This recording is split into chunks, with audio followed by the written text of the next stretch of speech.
Welcome back to This Day in Scottish History. I'm your host, Colin MacDonald. Today, we're delving into a moment that sparked a revolutionary shift in medical treatment and the understanding of the human mind. On November 13th, 1841, Scottish surgeon James Braid attended a demonstration in Manchester, England, that set him on a path to become the father of modern hypnotism. Born in Kinross, Scotland in 1795, Braid was a well-established surgeon by the time he witnessed the now famous demonstration by French mesmerist Charles Lafontaine. Lafontaine claimed to use animal magnetism, which he asserted could influence his subjects through a mysterious unseen force. Braid, a skeptic of such mystical claims, initially believed mesmerism was nothing more than illusion or the product of an overly active imagination. But on this day, he saw something that he could not explain away. One of Lafontaine's subjects, under trance, seemed genuinely unable to open their eyes. Curious, Braid decided to conduct his own experiments to understand this phenomenon. He noticed that by simply having a subject focus intently on an object, often a small bright one, they could enter a trance-like state with no need for the magnetic passes Lafontaine employed. Braid found that this induced state was not dependent on any supernatural force, but rather was a natural response involving intense concentration and suggestion. Braid's observations inspired him to coin a new term for this phenomenon, hypnotism, from the Greek word hypnos, meaning sleep, although he quickly clarified that the trance he induced wasn't the same as ordinary sleep. This discovery led him to publish his landmark book, New Hypnology, in 1843, in which he outlined his theory that hypnotic effects were solely the result of a specific physiological condition of the nervous system rather than some magnetic fluid or mystical energy. His revolutionary approach rejected the mystical explanations that mesmerists embraced and placed hypnotism firmly within the realm of science.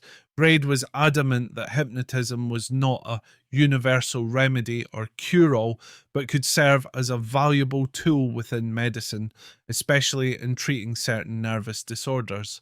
What made Braid's approach remarkable was his commitment to grounding hypnotism in empirical observation and experimentation, aligning it with principles of physiology and psychology.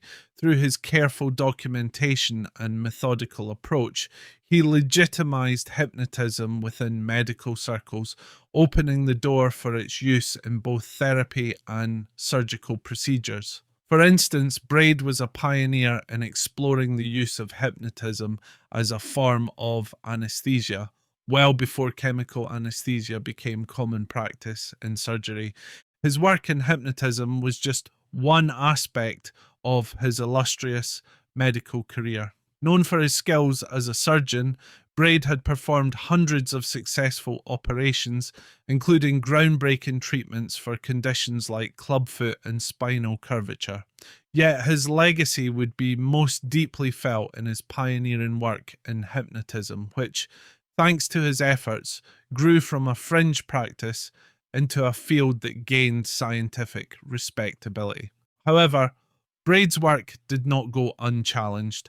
The notion of hypnotism, especially one untethered from religious or mystical interpretations, faced strong opposition. In fact, he drew the ire of the clergy, particularly in 1842, when a clergyman named Hugh Boyd McNeill in Liverpool denounced hypnotism as a form of satanic agency. Braid, unflinching, defended his scientific position, even offering McNeill an invitation to attend one of his lectures, hoping to clarify misconceptions.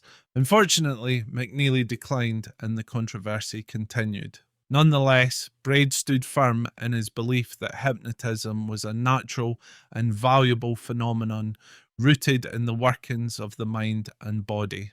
By challenging and scientifically redefining hypnotism, Braid's work laid the groundwork for modern hypnotherapy.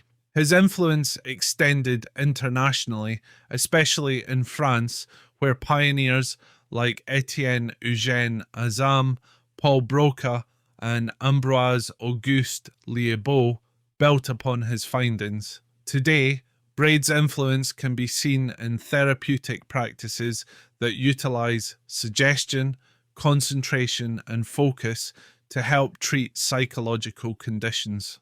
As we reflect on the events of November 13th, 1841, we remember James Braid as a trailblazer who used science to unravel the mysteries of the human mind, sparking a legacy that lives on in both medicine and psychology. Thank you for joining us for another journey through history. Be sure to tune in tomorrow for more fascinating stories on this day in Scottish history. I'm Colin MacDonald, and as always, haste ye back.